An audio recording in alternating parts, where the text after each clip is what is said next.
Olá, eu sou Márcia Peltier e começa agora o nosso podcast Ontem, Hoje e Amanhã. Sabemos que tudo que acontece no passado reflete no presente e transforma o futuro. Em nosso podcast, eu converso sobre religiosidade, espiritualidade e fé num mundo de pandemia. E falo com o teólogo e professor da PUC, César Kussmann. César, prazer estar aqui com você hoje. Esse mundo está tão assim, vamos dizer assim, dividido e polarizado e também perplexo, né? Porque mudou a vida de todo mundo, é como se tivesse dado um reset no planeta. E a gente precisa se situar. Como é que a fé pode nos ajudar nessa hora, especialmente a fé cristã? Qual seria a mensagem desse momento para as pessoas? Bom, é muito bom estar aqui com você. Um grande abraço, Márcia, e também para todos aqueles que estão nos acompanhando e nos ouvindo nesse momento. Eu acho que o tempo da pandemia, ele colocou em xeque muitas certezas que nós tínhamos enquanto sociedade, enquanto humanidade, algumas questões que passaram a questionar o nosso modo de viver, o nosso modo de se situar enquanto contexto, enquanto sociedade. Algumas respostas podem ser dadas pela ciência, e é importante que nós temos a ciência para nos oferecer alguns caminhos sólidos em relação a isso, com vacinas, medicamentos, mas o ser humano, ele não é só biologia, o ser humano também tem uma dimensão de transcendência, também tem uma dimensão de espiritualidade, ele é afetivo, ele se encontra, se envolve com pessoas. Então, nesse momento onde as certezas falham e onde nós somos questionados e passamos a não ter muita esperança em questões do futuro, num mundo totalmente adverso, dividido, caminhos de espiritualidade se fazem importantes, porque eles nos ajudam a entender melhor aquilo que somos e aquilo que somos chamados a ser. Naquilo que é específico da fé cristã, a fé cristã ela é baseada na virtude do amor, ela fazia baseada na virtude do cuidado, de você se colocar à disposição das pessoas. E nesse momento de pandemia que nós estamos vivendo, e acho que ainda vamos viver por um certo tempo, essa questão do cuidado, da responsabilidade, da atenção para com o outro, é uma questão fundamental que garante a nossa existência. Então, acho que a fé cristã tem muito a contribuir aí, no aspecto de serviço, mas também no aspecto de fazer com que o ser humano possa voltar o seu olhar para si mesmo, encontrar um sentido em tudo isso, abrir a outros horizontes. Eu penso um pouco por aí, acho que esse seria um caminho importante dessa atenção da fé cristã, mas também de outras tradições religiosas no enfrentamento desse mundo pandêmico. Eu queria falar que você foi um dos organizadores do livro Age Deus no Mundo. É uma pergunta, né? Sim. O livro, enfim, trouxe vários artigos sobre isso, né? E aí eu gostaria de vou colocar essa pergunta para você. Deus age no mundo. A gente tem que entender que, mesmo nesse mundo moderno, digital, né? Tão laico em certas, vamos dizer assim, áreas da nossa vida, a gente ainda pode entender que Deus age no mundo? Sim, podemos entender. E essa sua pergunta me traz uma recordação muito agradável de 2013, quando tivemos a oportunidade de falar sobre os textos, sobre a proposta desse livro. Sim, Deus age no mundo. Agora, Deus não age no mundo trazendo a pandemia como se ela fosse um castigo pela conduta do ser humano na sociedade. Deus não vai agir no mundo tirando a Covid-19 e todas as outras enfermidades que aí estão, até porque elas não estão aí por culpa de Deus, elas estão aí por uma série de outras questões que envolvem a natureza do ser, que envolve questões biológicas, questões de cuidado. Hoje o mundo está totalmente integralizado, então um desequilíbrio ambiental, um desequilíbrio na sociedade, uma fraqueza na nossa condição humana de cuidado para com o outro faz com que possam surgir doenças, viroses, vírus, e isso traz consequências trágicas. E a pergunta que se faz, então, o que Deus faz e de que maneira que Deus atua? Olhando essa pergunta dentro do horizonte cristão, eu diria que Deus atua nos motivando, nos fazendo caminhar para a responsabilidade, para o cuidado, para a solidariedade. nesse tempo de pandemia, nós vimos muitos gestos assim, gestos de amor verdadeiro, de pessoas que se doaram a outros, pessoas que deixaram os seus entes queridos em casa e foram ao encontro daqueles que estavam caídos pelas ruas ou sem condição de abrigo, de sustento, ou nos hospitais. É importante colocar a visão que nós temos dos profissionais de saúde que dedicaram e ainda continuam doando as suas vidas. Então, Deus atua aí, como também Deus atua na ciência, nos fazendo encontrar medicamentos, encontrar vacinas, encontrar a cura. Então, Deus não age na mágica, mas Deus age junto a nós que aqui estamos, age no exercício do seu amor, um amor que se faz compromisso e prático em questões bem próprias do ser. Porque se nós não pensarmos dessa maneira, eu vou colocar em Deus uma categoria o que dentro do universo cristão não cabe. Por exemplo, se existe o mal da pandemia, e Deus não cura esse mal, então Deus é tão mal quanto a pandemia. Se Ele pode curar e não cura. E essa não é a ação. Então, Deus é amor, Deus é livre, Ele não nos abandona, está conosco nesse momento. A fé cristã crê isso, crê dessa maneira, mas Ele não age de fora para dentro, mas Ele age no meio e juntamente com as pessoas. Então, uma saída desse mundo pandêmico, ela não se dará sem Deus, mas com Deus, mas um Deus que atua junto em coletivo com o ser humano, a partir dos recursos e das situações que nós temos para enfrentar esse mal e tantos outros males que temos em nossa sociedade. César, eu fico imaginando que você, como teólogo, deve ter ouvido casos e mais casos de pessoas que perderam entes queridos ou que saíram sequelados da Covid, e que, nesse momento, eu acho que é um momento da verdade, né? Ou a pessoa vai para a fé ou ela vai embora da fé, vamos dizer assim. Ela abandona o que todos os conceitos e, vamos dizer, e crenças que ela tinha até agora, porque é o momento do choque, muitas vezes da revolta e do desespero. Então, como é que a gente conversa nessa hora com as pessoas que passam por isso e como é que se consola com fé e espiritualidade nesse momento?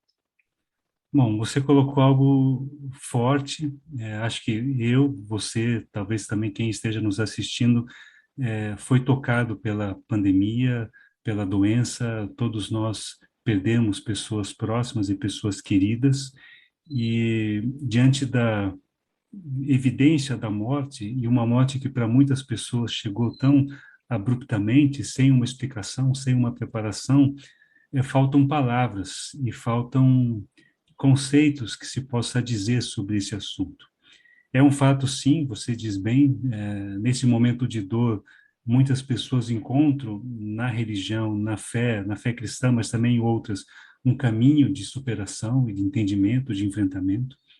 Mas também existe aquelas pessoas que, diante desse momento difícil e por não encontrarem um sustento, uma força, uma verdade que pudesse ajudar a superar isso nas tradições religiosas, na religião especificamente, ela acaba abandonando, ela acaba perdendo a fé ou perdendo aquilo que ela colocava de mais valioso na sua crença.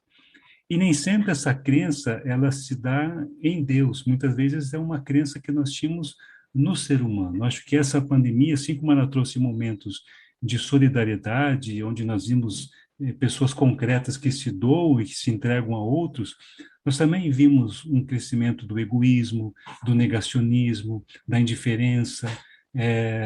Muitas vezes a prática religiosa estava mais preocupada se abriria ou não abriria as igrejas do que naquilo que ela poderia oferecer de modo concreto à vida das pessoas. É claro que não se pode generalizar isso, são questões muito pontuais, mas acho que essa dificuldade, o modo como o mundo hoje está dividido, ele faz com que as pessoas percam a crença, elas percam a esperança, elas percam esse suporte que dá um sentido à sua própria vida.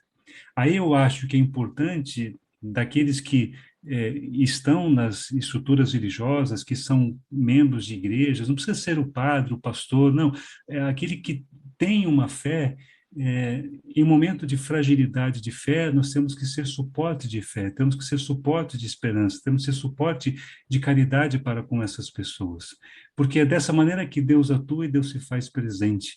E acho que as religiões têm um papel importante na sociedade, um papel de verdade, um papel de vida. Eu não, com certeza você vai se recordar, o ano passado, quando o grosso, o forte da pandemia ainda estava na Europa, na Itália e na Espanha, sobretudo, teve aquele momento, numa tarde chuvosa, onde o Papa Francisco fez uma oração solitária. Foi muito marcante, porque nós tínhamos as imagens daqueles caminhões e caixões enfileirados percorrendo as ruas de Roma, e de repente o Papa Francisco atravessa a Praça de São Pedro caminhando na chuva, sozinho, e faz uma oração é, contra não, mas uma oração pedindo em relação à pandemia. E se nós recuperamos as falas do Papa Francisco naquele momento, em nenhuma hora ele pede para que Deus acabe com a pandemia, porque não é essa, o poder de Deus não está aí, mas sim que possamos ter força para superar esse mal, em conjunto com todas as pessoas. Eu acho que isso é o papel das religiões, acho que esse é o papel que leva credibilidade e que muitas pessoas podem querer somar-se nesse caminho, ou mesmo a pessoa não sendo um crente, um adepto, um fiel dessa comunidade, ele vê que naquela denominação, naquela estrutura religiosa, tem ali uma responsabilidade. Isso é o que eu penso que é importante também. César, você estava falando e eu me lembrei também da questão da morte, né? A morte virou um assunto recorrente, né? Uhum. Entrou na nossa vida pela televisão o tempo todo, né? Pela mídia social, pela imprensa, pelos comentários, pelos amigos, e a morte se tornou não banal, porque a morte nunca é banal, mas ela se tornou companheira, né? Uhum. Todo dia a gente sabia de alguém que estava morrendo, ou pelo menos os números que a gente via que estavam ali. Mas como é que a morte pode deixar de ser assim, vamos dizer, tão aterradora, né? Porque se para muita gente era uma coisa impensável, de repente aquilo pode bater na sua porta. Não É. importa, você pode ser jovem, você pode estar bem, mas essa doença é uma doença que é como é uma caixa de Pandora, ninguém sabe o que vai sair dali. Uhum. Então, o que a gente pode explicar ou consolar ou entender sobre a morte num momento como esse? Sim, a morte bateu à nossa porta, como você bem disse, e bate a porta de modo inesperado. Então, é um vírus que não escolhe pessoas, não escolhe nacionalidade, não escolhe faixas etárias, e é claro que tivemos um agravamento disso por diversas razões também políticas que nós sabemos bem, mas a morte chegou aí, e nós chegamos, em nível de Brasil, a ter uma taxa de 4.000 mortes por dia, uma coisa que é impensável, e não são números, não é uma estatística, são pessoas, são amigos meus, amigos seus, parentes nossos, pessoas que tinham uma história, uma vida, e que são coisificadas por uma estrutura de vida que também coisifica a vida. Isso é muito ruim. Então, quando nós olhamos a morte crescente, a morte banalizada, e uma morte sem luto, é importante te dizer, porque muitas pessoas morreram sozinhas, algumas nem conseguindo atendimento, porque morreram em alguma UPA, algum posto de saúde, à espera de uma vaga, de uma atenção, e depois, por conta dos protocolos, essa pessoa é enterrada coletivamente, às vezes sem mesmo uma identificação do processo como um todo. Isso é muito triste, porque não permite a pessoa ter uma morte em preparação, e mesmo a família tem isso como uma grande perda. Então, quando nós vemos essa questão da morte, o primeiro olhar com relação a essas pessoas, a essa situação, é ter uma dimensão de solidariedade, no primeiro momento, com a pessoa que sofreu e com aqueles que ficaram e que são amigos, parentes, próximos dessa pessoa que é a vítima. Mas o caso de uma pandemia, como é o caso dessa, que foi agravada por uma série de razões, eu acho que a nossa atitude também tem que ser de protesto. Então, essas mortes não podem ser esquecidas, essas pessoas não podem ser banalizadas. Se houve uma banalização que trouxe como consequência a morte, a nossa atitude responsável que fica deve enfrentar a isso, deve fazer valer a memória dessas pessoas, a história dessas pessoas, cobrando das nossas autoridades políticas públicas, atendimento, medicamento, vacina, assistência, para que situações assim não ocorram com outras pessoas e que não voltem a ocorrer no futuro. Então, a morte é uma certeza que temos, mas nós não temos certeza de como ela vai ser. E quando ela vem dessa maneira, ela não é querida nem por nós, nem por Deus, nem por ninguém. E como Então, é... Não, eu ia perguntar para você, e como é que fica, então, a certeza da vida eterna, né? Da vida após a morte? Porque já que a morte virou um assunto do dia a dia, né? Quando não se esperava, como é que a gente transforma esse momento tão difícil na esperança da vida após a morte, que é um fundamento da fé cristã, que existe a vida após a morte, sim, a né? fé cristã. Como é que a gente entende? Não, mas essa vida após a morte, ela pode ser o nosso amparo? Ela pode ser colocada dessa maneira, embora, falando aqui como um teólogo cristão, católico, ela não é uma anulação daquilo que se viveu. E ela não é uma continuidade, como se fosse um passo automático daquilo que se dá, mas ela não é uma anulação, uma outra vida, mas é uma vida que aqui se viveu, que se faz nova, que nós cremos na glória de Deus, naquele que transforma tudo. Mas dentro da fé cristã, que nós cremos que a ressurreição é o ponto maior, e aí nós temos como referência de fé a ressurreição do Cristo, o Cristo ressuscitado é o mesmo que foi crucificado, tanto que nas imagens que nós temos, o ressuscitado, inclusive na própria narrativa bíblica, ele traz as marcas da paixão, ele traz as marcas dos pregos, a marca da cruz, ou seja, aquele que aparece glorioso diante de Deus na glória, na eternidade, é o mesmo que por aqui peregrinou, por aqui fez opções.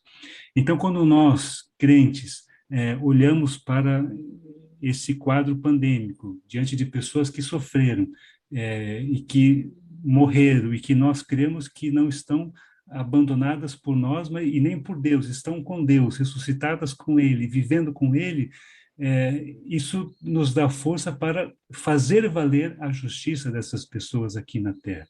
Porque essa é a fé cristã. Aquilo que nós cremos como vida eterna não anula essa nossa história, mas tenta encher de sentido, de conteúdo escatológico, de conteúdo de esperança essa nossa história.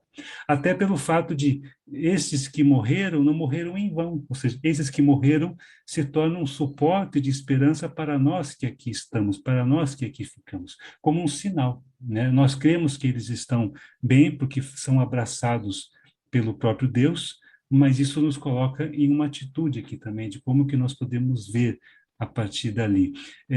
O meu medo sempre, eu encontrei isso em alguns discursos de pessoas que nós conhecemos que morreram, é como se a pessoa morreu pela Covid, morreu pela pandemia, mas era a sua hora. Ah, mas agora ela está com Deus. Ah, mas agora... Não, não era a hora de ninguém. E por mais que ela esteja com Deus, como se crê, eu acho justo que se creia dessa maneira, não se pode passar um pano em cima daquilo que aconteceu. Então, entra aí por isso que eu falei, é uma atitude de solidariedade e de protesto. E a experiência cristã caminha com esses dois passos, com esses dois eventos que são importantes. Ô César, você acha que as pessoas realmente fizeram uma profunda avaliação da sua própria vida à luz da espiritualidade durante essa pandemia? Porque uma das coisas que sempre me motiva a conversar com as pessoas é achar que o mundo pode caminhar de uma forma mais, vamos dizer, mais irmã, com mais fraterna. Mas, ao mesmo tempo, para que isso aconteça, precisa haver uma reformulação de muitas coisas. E o mundo, hoje em dia, continua muito parecido com o que era antes da pandemia. Quer dizer, é um mundo onde vale a força financeira, as pessoas querem ser felizes independente de qualquer coisa, mas não estão assim tão preocupados em reformular a própria existência. Você, como teólogo, você tem esperança nessa reformulação das pessoas, em particular? Eu não estou nem falando em sistemas, eu estou falando do ser humano individualmente. Eu sei, eu sou uma pessoa de esperança. É, E eu acredito que sim, muitas pessoas usaram e usam esse tempo pandêmico para rever pensamentos, para rever horizontes, para repensar sua vida, mas também tenho consciência que nem todos fazem isso. Então, é um processo da humanidade que é dividida e que tem a sua liberdade de caminhar. Mas falando até por uma experiência pessoal, eu acho que esse tempo pandêmico nos fez olhar internamente muito. Então, nós aprendemos a ser um humano diferente e aprendemos a ser um pai diferente, uma mãe diferente, um esposo, uma esposa, um filho. Eu até conversava com a minha esposa tempos atrás, porque os nossos filhos ficaram conosco, porque eu e ela trabalhando de casa, home office, na universidade, eles seguindo com aula online, pela possibilidade que nós temos. Eu sei que nem todos tiveram essa condição, nós tivemos, e agradeço por isso. E essa condição permitiu que, por mais de um ano e meio, vamos colocar assim, nós estivéssemos como família 24 horas por dia. E eu começasse a ver situações nos meus filhos e na minha esposa e em mim mesmo que, num cotidiano apressado, eu não viria. Então, eu pude acompanhar uma progressão na escola das crianças. É claro que isso também traz tensões, traz dificuldades, mas também traz outros momentos de alegria, de encontro, de partilha, de você poder fazer algo simples, que é ter todos os dias a refeição na mesa com todos juntos, uma coisa que não é um hábito comum de muitas famílias por diversas outras necessidades. E essa é uma etapa que eu acho que nós sentiremos falta depois, porque quando as coisas voltarem a caminhar, e eu espero que elas não voltem a um antigo normal, como se fala, mas que elas voltem a funcionar, nós vamos sentir falta disso, né? E acho que e assim como eu senti, eu acho que muitas pessoas sentiram essa situação, essa condição que você pode viver diferente, que você pode ficar mais tempo em casa do que no trabalho, que você pode se ocupar de menos coisas, que você pode buscar outros horizontes. Eu acho que isso também toca a nossa espiritualidade, isso também toca aquilo que nós cremos, né? Então, se eu creio como cristão que a partilha é um elemento fundamental, eu posso ficar na minha casa trancado, ou eu posso, mesmo da minha casa, aprender a partilhar, aprender a dividir, a compartilhar com os meus filhos uma experiência nova. Então, eu acho, e eu tenho esperança que a gente aprenda com isso.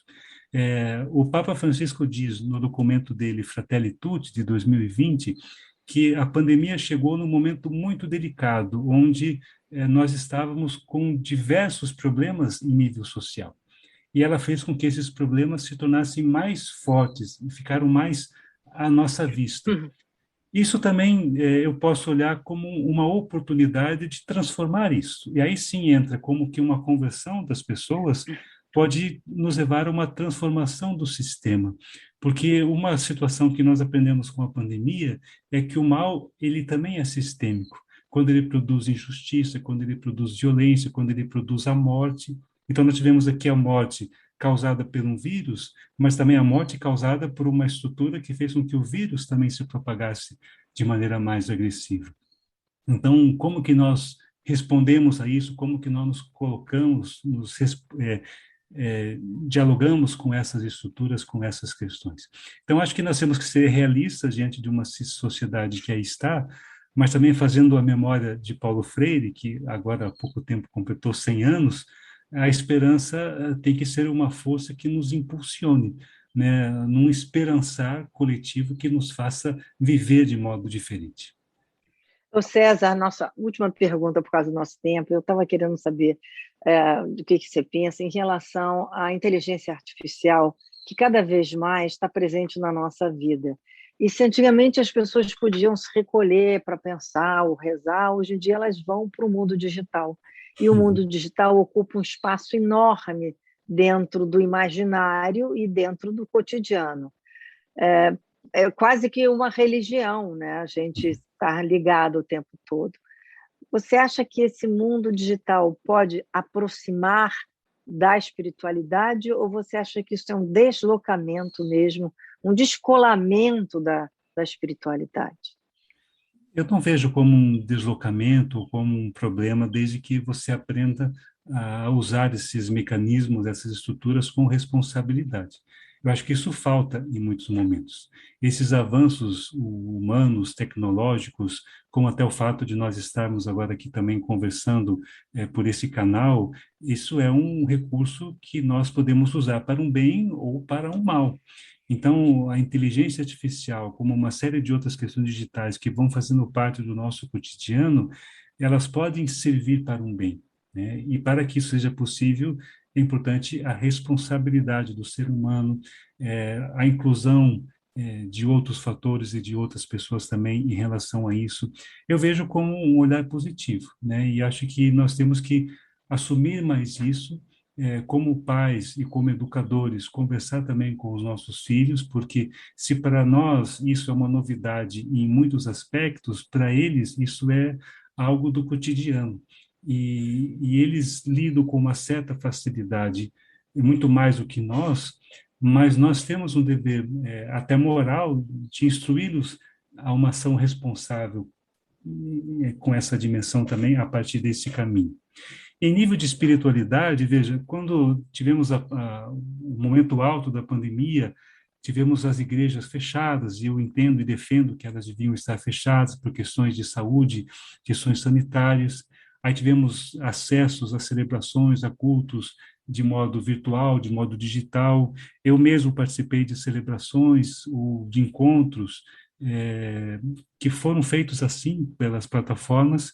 Eu acho que isso pode ser um canal que é positivo, mas isso não substitui o olhar direto, isso não substitui um encontro, não substitui um abraço, que é o que nos faz humanos. Então, a humanidade ela não foi criada para viver isolada. E todas essas ferramentas, elas têm que servir para esse fim, mas elas não substituem o encontro, não substituem o afeto, não substituem um amor que necessita ser tocado, abraçado, experimentado de modo pleno. Então, eu acho que existem caminhos e que precisam ser melhor trabalhados e assimilados por nós em relação a isso também. César Kusba, muito obrigada por sua aqui no nosso podcast, foi ótimo. A temática da espiritualidade e dos caminhos do mundo, né, é sempre intrigante e realmente desafiador para todos nós. Muito obrigada pela sua participação aqui. Eu que agradeço, Márcia, você, a sua equipe. É uma alegria poder mais uma vez conversar com você. Tenho boas lembranças do primeiro encontro e agora boas lembranças desse encontro aqui. Muito obrigado.